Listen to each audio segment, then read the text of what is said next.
একজন ইমানদার তার জীবনে কোনো অবস্থাতে তিনি নামাজ ত্যাগ করতে পারেন না।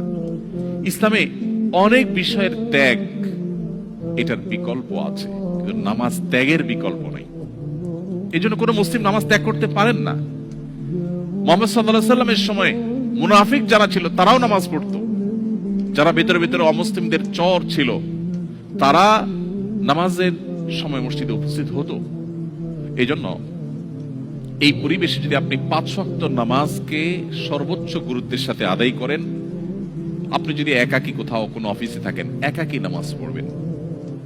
আপনি অন্তত ফরজটুকু হলো আপনাকে পড়তেই হবে। আপনার লাঞ্চের ব্রেকের সময় আপনি ওয়াশরুমে যাওয়ার যে সময়টা পাবেন, সেই সময়টা থেকে সেভ করে আপনাকে নামাজ পড়তে হবে, যে কোনো মূল্যে পড়তে হবে।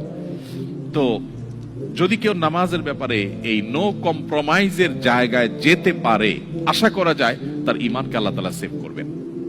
কারণ অন্যায় অশ্লীলতা থেকে সে বাঁচতে পারবে। এই নামাজ তাকে প্রতিহত করবে তার সমস্ত বাধাগুলোকে।